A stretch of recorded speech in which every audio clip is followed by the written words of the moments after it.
Welcome to the Explainer. So, you've opened the Quran, taken a nice deep breath, and suddenly your tongue feels like it just tied itself into a completely impossible knot, right? Yeah, we've all been there. Trust me, you are absolutely not alone in this.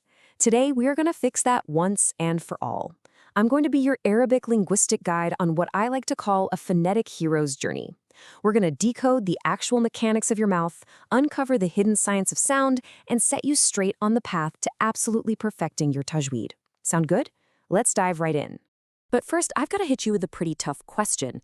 Are you actively mispronouncing the single most iconic letter in the entire Arabic alphabet? Look, for non-native Muslims all around the world, reciting the Quran can honestly feel like a high-stakes athletic event. You practice, you study, you memorize, but man, there is always that one letter just waiting at the end of the verse to trip you up.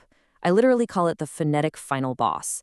I am talking, of course, about the dreaded letter Dod. It's notorious, it's incredibly intimidating, but I promise you, by the time we finish this explainer, you're going to understand exactly how to defeat it. Now, what's incredibly fascinating here is the actual nickname for the Arabic language itself. Globally, it is literally known as Lughat al-Dad, or the language of Dad. And why is that?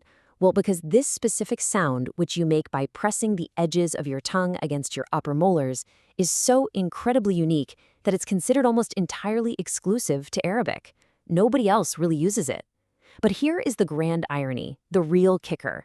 Despite defining the entire language, the letter Dad actually appears in less than 0.5% of all Arabic words. And honestly, that right there is exactly why you struggle with it. Your tongue muscles are completely 100% untrained for this complex movement because they almost never actually have to make it.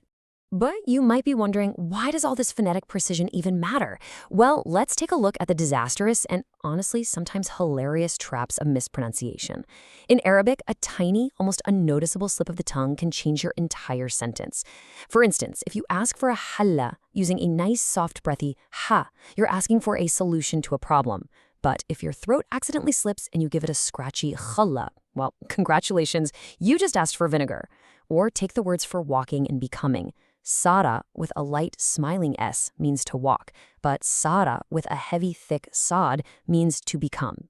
So phonetic accuracy isn't just about sounding beautiful, it's absolutely vital for maintaining the true original meaning of the text. So if you're sitting there feeling a little guilty right now about your pronunciation, please take a deep breath and just let that guilt go. The struggle you're experiencing, it is not a lack of effort on your part, and it is certainly not a lack of faith. It's pure biomechanics.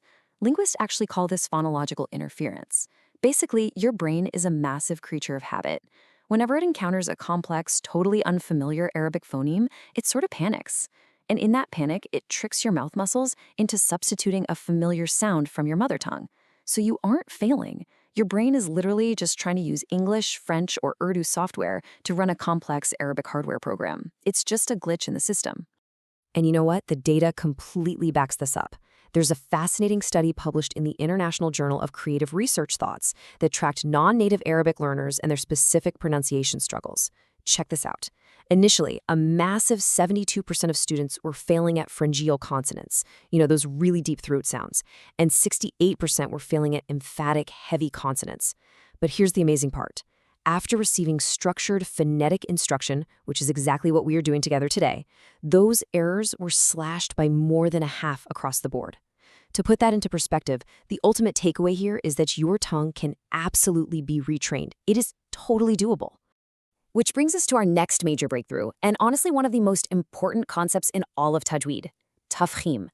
Now, the strict technical definition of tafkhim is thickness or heaviness. But I want you to use a much more comedic, completely relatable physical metaphor here. I want you to imagine that someone just tossed a piping hot potato right into your mouth and you are desperately trying to speak without letting it burn your tongue. Seriously, what do? You naturally drop your jaw, you hollow out the entire inside of your mouth, and your voice gets incredibly deep and echoey, right? Well, that exact physical posture, that hot potato effect, is precisely what you need to master to create the heavy sounds in Arabic. So let me introduce you to the 7 heavyweights of the Arabic alphabet. These are the letters that will permanently, undeniably, always demand that hot potato effect. We've got the kha, sad, dad, ta, dha, ghain, and qaf. whenever you see these 7 letters, and I mean no matter what vowel is attached to them, you absolutely must prepare your mouth for a full, deep, dark resonance. Think of them as the bodybuilders of the alphabet. You simply cannot pronounce them with a flat, relaxed tongue. It's just not going to work. So what exactly is happening inside your mouth when you do this? Well, for tafhim, that heavy, dark tone, you must physically elevate the very back of your tongue right up towards your soft palate. This creates a tiny little chamber in the back of your mouth that compresses the sound and makes it literally boom. On the flip side, we have tarkik, which applies to all the lighter letters. For tarkik, your tongue just stays flat, resting nice and forward in your mouth. This creates a bright, airy, almost smiling tone. If you can learn to control just the back of your tongue, my friend, you can control the entire Arabic language. And this perfectly brings us to a foundational concept called makharij al-huruf. I want you to think of makharij as a highly detailed GPS map of the inside of your mouth and throat. Every single Arabic letter has a specific origin point, an exact pinpointed coordinate where that sound lives. It could be your lips, your nasal passage, the empty space in your mouth cavity, or deep, deep down in your throat. Half the battle of tajweed is simply knowing the correct address of the letter. I mean, if you are trying to pronounce a throat letter using your lips, well, you're just completely lost on the map, right? Now, I mentioned earlier that the tongue is just a muscle. And what exactly do we do with weak, untrained muscles? That's right, we take them to the gym. Welcome, my friends, to the tongue gym. You see, your tongue isn't just that little tip you see when you look in the mirror. It actually has a massive, thick bose extending all the way down into your throat.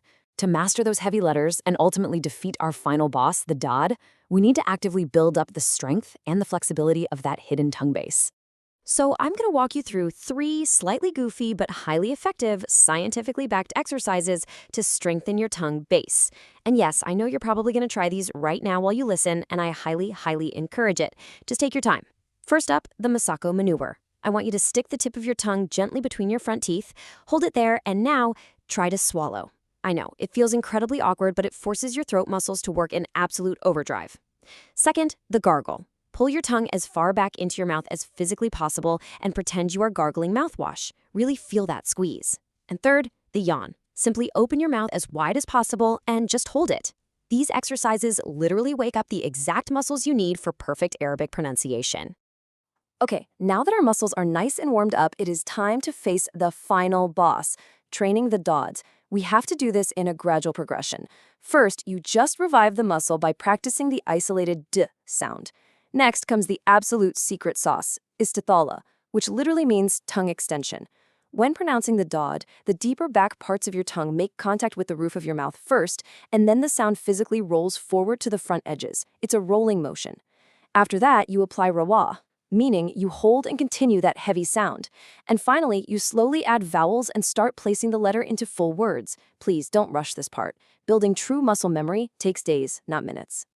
Now, before we wrap up, I want to share a heartwarming, incredibly comforting Islamic reminder with you. If you are sitting there right now feeling frustrated that your tongue just won't cooperate, please remember this. In the Islamic tradition, a person who recites the Quran smoothly and beautifully gets a reward. Absolutely. But the person who stammers, who struggles, and who finds it incredibly difficult, they actually receive double the reward for their effort. Double! So there is absolutely zero reason to stress over your mistakes. Every single time you trip over one of those heavy letters, your sincere effort is being recognized and heavily rewarded. Just keep practicing. We've covered the science, the mouth mechanics, the hot potato effect, and we even went to the tongue gym today. So now I really want to hear from you. Which of the heavy letters is the ultimate final boss for your tongue? Is it that deep rolling dod? Maybe the sharp, heavy sod? Or is it the guttural cough? Identifying your weakest point is literally the very first step to mastering it. Thank you so much for joining me on this phonetic explainer journey. Keep practicing, be super patient with your muscles, and I will see you in the next one.